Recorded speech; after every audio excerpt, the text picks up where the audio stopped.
Hi guys, welcome back to my YouTube channel. இன்றைக்கி என்ன video அப்படின்னு சொல்லி பார்த்தீங்கன்னா, மிச்ச நாளைக்கு பிறகு நான் யூனிவர்சிட்டியிலேருந்து எங்களுடைய ஊருக்கு வந்திருந்தேன். ஸோ ஊருக்கு வந்து 2-3 நாள் ஆகிட்டு வெளியே எங்கேயுமே போக கிடைக்கல. ஏன் அப்படின்னு சொன்னால் எங்களோட ஊர் சைட்டுக்கு சரியான மழை. அண்ட் ஆல்சோ எனக்கு வந்து கண்டினியூஸாக லாங் வீடியோஸும் போட கிடைக்கல. இதுதான் ரீசன் நான் ஊருக்கு வந்ததுனால. அடுத்த விஷயம் என்ன அப்படின்னு சொன்னால், நான் கிளாஸ் வைக்கிறதுனால டைம் மேனேஜ் பண்ணிக்கொள்வது கொஞ்சம் கஷ்டமாக இருக்குது. அதனால தான் எல்லாத்தையுமே வந்து மேனேஜ் பண்ணி கொள்ளணும் அப்படிங்கிறதுனால வீடியோஸ் கொஞ்சம் வரதுக்கு லேட் ஆகுது. நிறைய பேர் என்கிட்ட வந்து கேட்டிருந்தீங்க, நீங்கள் என்ன கிளாஸ் செய்கிறீங்க அப்படின்னு சொல்லி. நான் வந்து தமிழ் கிளாஸ் தான் செய்கிறேன். ஏஎல் பிள்ளைகளுக்கு வந்து தமிழ் கிளாஸ் செஞ்சுட்டு போகிறேன்.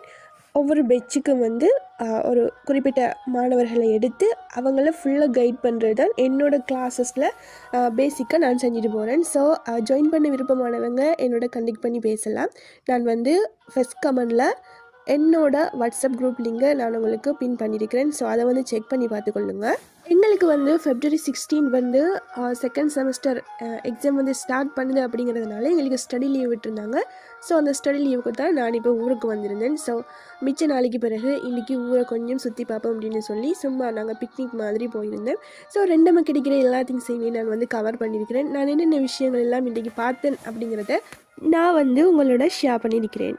கைஸ், இன்றைக்கி நான் உங்களோட ஒரு விஷயம் ஷேர் பண்ணணும் அப்படின்னு சொல்லி நினச்சேன். என்ன அப்படின்னு சொன்னால், எங்கள்கிட்ட பணம் போனாலோ பதவி போனாலோ நாங்கள் என்ன செய்யலாம், திரும்ப சம்பாதிச்சு கொள்ளலாம். ஆனால் எங்களோட நேரம் போனால் அது திரும்ப கிடைக்குமா? இல்லை. ஒரு நாளைக்கு 24 மணித்தியாலம் தான் எல்லாருக்குமே கிடைக்க போகுது. இதில் இருக்கக்கூடிய வித்தியாசம் என்ன அப்படின்னு சொல்லி பார்த்தவென்றால், சில பேர் நேரத்தை ஆளுறாங்க, சில பேர் நேரத்துக்கே அடிமையாக இருக்காங்க.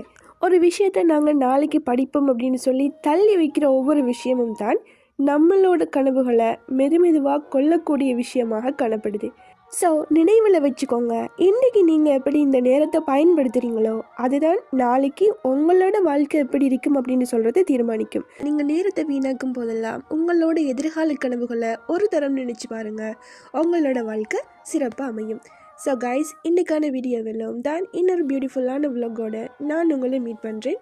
Thank you for supporting.